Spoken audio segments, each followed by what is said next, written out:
তাইলে আমার মক্কেল মমিনুল কি? Gay that's all your honour. Your honour, Mominul তাহলে ওদিন রাত্রে আমার বাসায় কি করতে আসছিল? কথা তো যুক্তি সম্পূর্ণ। মাই লর্ড, এই দেশের সবাই জানে যে মিস শায়লা আমার মক্কেলের সুগার মাম্মি। আর আমার মক্কেল মমিনুল রিসেন্টলি ঢাকায় একটা সেলুন দিয়েছে যার নাম হচ্ছে মায়ের দোয়া হেয়ার কাট। আর এটার উদ্বোধনের আগে আমার মক্কেল চেয়েছিল তার সুগার মাম্মি মানে মিস শায়লার পায়ের ধুলো নিয়ে তার ব্যবসার যাত্রা শুরু করবে। তাই ওই দিন রাত্রে আমার মক্কেল মিস শায়লার বাসায় গিয়েছিল। That's all my lord. Order order order. পর্যাপ্ত সাক্ষী ও প্রমাণের ভিত্তিতে এই কোর্ট প্রিন্স মমিনুলকে অসম্মানের সাথে খালাস করলো এবং অপর পাশের বাদী মিস শাইলাকে শিশু নির্যাতন মামলায় যাবজ্জীবন কারাদণ্ডে দণ্ডিত করা হলো। Thank you your honour. Object. বাত পাস না আবার কস গন্ধ হয় শুটকিতে, প্যান খুলে স্যাপ দিয়ে দিব তোর পুটকিতে। একদম চুপ।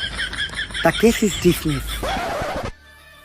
এই উকিলই পারবো আমাগো শাহবাগী গো মামলার হাত থেকে বাঁচাইতে। স্যার সেই কেস লড়ছেন স্যার, আমি আপনার big fan. Thank you thank you, কিন্তু তোমাকে তো চিনলাম না, তুমি কে? আমি একজন ব্যাড অ্যাক্টর বেদি ওরফে শাহবাগী। স্যার আমাদের শাহবাগীদের গায়ের গন্ধে একজন ক্যামেরাম্যান মারা গেছে। সারা বাংলাদেশে শাহবাগীদের নামে মামলা হয়েছে, তাই আমি চাই স্যার আমাদের কেসটা আপনি লড়েন আর আমাদের শাহবাগীদের এই মামলায় থেকে উদ্ধার করেন। আমি অন্যায়ের পক্ষে আছি। যেহেতু শাহবাগীদের কেস তাই আমি লড়বো আর ওদেরকে জায়গা মতো ভরবো।